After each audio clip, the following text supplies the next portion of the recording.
Hello दोस्तों, travel talk में आपका स्वागत है। आज हम आपके लेके आए हैं बुंदेलखंड का सबसे खूबसूरत शहर ओरछा। कभी बुंदेलखंड की राजधानी रही ओरछा रियासत आज मध्य प्रदेश का सबसे छोटे जिले निवाड़ी की तहसील है। यहाँ भगवान राम को राजा के रूप में पूजा जाता है। जामुनी और बेतवा नदी के किनारे बसा यह ऐतिहासिक स्थल अपने अंदर कई सांस्कृतिक धरोहर को सहेजे हुए है। तो आइए बात करते हैं ओरछा की खूबसूरत 10 प्रमुख पर्यटन स्थलों के बारे में। Number 1, Orchha fort. ओरछा का किला झांसी से लगभग 16 किलोमीटर दूर बेतवा नदी किनारे मौजूद है। इतिहास की बात करें तो यह बेहद पुराना माना जाता है। इसके निर्माण की बात की जाए तो राजा रुद्र प्रताप सिंह का नाम प्राथमिक रूप से लिया जाता है। इस किले का निर्माण वर्ष 1501 में राजा रुद्र प्रताप सिंह ने कराया था। उनके बाद जो भी ओरछा की गद्दी पर बैठे वे समयानुसार इसकी सुंदरता में चार चांद लगाते रहे। इस किले में मौजूद राजमहल और राम मंदिर खास महत्व रखते हैं, जिनकी स्थापना राजा मधुकर सिंह ने कराई थी। उन्होंने इस किले पर 1554 से 1591 तक शासन किया। उनके बाद इस पर वीर सिंह देव का कब्जा रहा। उन्होंने करीबन 1605 से लेकर 1627 तक शासन किया। ये किला बहुत खूबसूरत है। नंबर 2, जहांगीर महल। जहांगीर महल अपने शानदार वास्तुकला के लिए खास पसंद किया जाता है। इसके बनने के पीछे एक दिलचस्प कहानी बताई जाती है। इसके अनुसार बताया जाता है कि मुगल शासक अकबर ने अपने बेटे जहांगीर को नियंत्रण में लाने के लिए अपने खास अब्दुल फजल को जिम्मेदारी सौंपी। इसकी जानकारी जब जहांगीर को हुई तो उसने वीर सिंह नाम के राजा को उसे रोकने के लिए कहा। वीर सिंह ने न सिर्फ उसे रोका बल्कि उसका कत्ल करके उसे हमेशा के लिए रास्ते से हटा दिया। इससे सलीम बहुत खुश हुआ और उपहार स्वरूप उसे ओरछा की कमान सौंप दी। बाद में जहांगीर उनसे मिलने आया तो उनके स्वागत में एक महल का निर्माण करा दिया गया, जिसे जहांगीर के नाम पर जहांगीर महल कहा गया। इसके प्रवेश द्वार पर 2 झुके हुए हाथी बने हुए हैं, जिसे वास्तुकारी का नया नमूना कहा जाता है। नंबर 3, राजा राम महल मंदिर।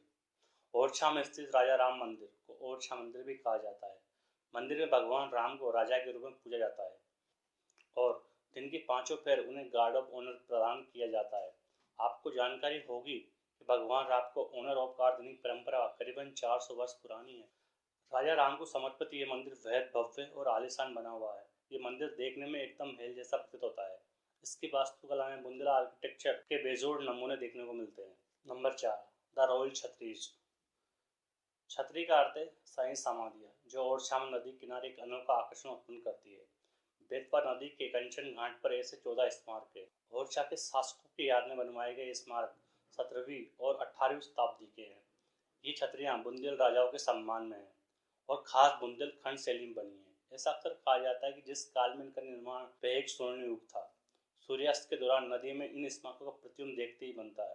खंभों पर बने ऊंचे मंच पर स्थित छतरियां अपने जादुई आकर्षण से हर वर्ष भारी संख्या में पर्यटकों को आकर्षित करती है। इन छतरियों को एक सक्रिय पुल से सबसे बेहतर तरीके से देखा जा सकता है। नदी किनारे बने इस स्थल पर पर्यटकों को भरपूर आनंद प्राप्त होता है। नंबर 5, राजा महल या राजमहल। राजमहल में राजाओं और रानियों ने वर्ष 1783 तक निवास किया। इसे 16 सदी के शुरुआत में बनाना शुरू किया था। इसे बहुत साधारण रूप दिया गया था। महल के अंदर कक्षों में देवी देवताओं, पौराणिक पशुओं, लोगों के चित्रों से सजाया गया है। महल के ऊपरी मंजिल की छत पर मिरर के निशान मिलते हैं। इसकी खिड़कियों को इस तरह से बनाया गया है कि सूर्य की जब भी रोशनी महल के अंदर आए तो कमरों का तापमान अलग हो जाए। महल के आंतरिक दीवारों में भगवान विष्णु के चित्र बने हुए हैं। इस महल में कई गुप्त मार्ग भी है। नंबर 6, चतुर्भुज मंदिर। चतुर्भुज मंदिर विश्व प्रसिद्ध है। इस मंदिर में भगवान विष्णु की पूजा होती है, लेकिन इसके पीछे एक बहुत मजेदार कहानी। इस मंदिर को 1558 से 1573 ईस्वी के बीच राजा मधुकर शाह द्वारा बनवाया गया था। प्राप्त जानकारी के अनुसार ओरछा के तत्कालीन महाराज मधुकर शाह बांके बिहारी यानी भगवान कृष्ण के उपासक थे, जबकि महारानी भगवान राम की उपासना करती थी। इस बात को लेकर दोनों के बीच में काफी विवाद होते रहते थे। एक दिन महारानी ने यह निर्णय लिया कि वे अपने प्रदेश में भगवान राम की स्थापना करवाएगी। इसी कारण वे राजा को बिना बताए अयोध्या निकल गई, जहाँ घोर तपस्या करने के बाद भगवान राम उनके साथ बालावस्था में चलने को राजी हो गए। ओरछा छोड़ने से पहले महारानी ने अपने सेवकों को चतुर्भुज निर्माण करवाने का आदेश दिया था। उधर जब राजा को रानी के चले जाने का पता चला तो उन्होंने उनकी अनुपस्थिति में चतुर्भुज निर्माण कार्य को पूरा करवाया। कुछ साल बाद रानी भगवान राम को लेकर ओरछा पहुंची और अपने महल में रखा। जब चतुर्भुज मंदिर में उनकी स्थापना की बात हुई तो भगवान राम ने महल छोड़ने से इनकार कर दिया। इसके बाद उनकी स्थापना वहीं हुई और रानी का महल राम राज मंदिर बन गया। अब चूंकि चतुर्भुज मंदिर बनकर तैयार हो गया था तो वहाँ राजा और रानी ने मिलकर भगवान विष्णु की स्थापना करवाई। इसके बाद से यहाँ भगवान विष्णु की पूजा की जाती है। नंबर 7, लगभग 46 किलोमीटर के क्षेत्र में फैला अभ्यारण्य, जिसके सामने सुंदर बेतवा नदी बहती है। इसमें दुर्लभ किस्म के पौधे और पक्षी का घर है। इस अभ्यारण्य की स्थापना 1994 में की गई थी। यहाँ प्रचलित कुछ प्रजातियां जिनमें से बाघ, लंगूर, तेंदुआ, भालू, सियार, नीलबेलो, बंदर आदि शामिल है। पक्षियों के समूह की प्रजातियां भी यहाँ मिल जा सकती है। इसके अलावा ये स्थान river rafting, fishing, trekking, boating, camping, jungle trekking, hiking जैसे कई एडवेंचर्स खेलों के लिए भी उपयुक्त स्थान है और बहुत फेमस है। यह जाने का सबसे अच्छा समय नवंबर से जून तक का है। सेंचुरी छतरी से 1 किलोमीटर और ओरछा से 2 किलोमीटर की दूरी पर स्थित है। Number 8, Lakshmi Narayan temple. 17वीं सदी की शुरुआत में बना लक्ष्मी नारायण मंदिर अपने आप में खास है। ये मंदिर 1622 ईस्वी में बीर सिंह देव ने बनवाया था। यह मंदिर ओरछा गांव के पश्चिम में एक पहाड़ी पर बना है। ये मंदिर पिछले 36 सालों से मूर्तिविहीन है। इस मंदिर में 17वीं और 19वीं सदी के चित्र बने हुए हैं। चित्रों के चटकीले रंग इतने जीवंत लगते हैं कि जैसे वे हाल ही में बने हो। मंदिर में झांसी की लड़ाई के दृश्य और भगवान कृष्ण की आकृतियां बनी हुई है। बुंदेलखंड सहित पूरे देश में इकलौता मंदिर है जिसका निर्माण तत्कालीन विद्वानों द्वारा श्रीयंत्र के आकार में उल्लू की चोंच को दर्शाते हुए किया गया था।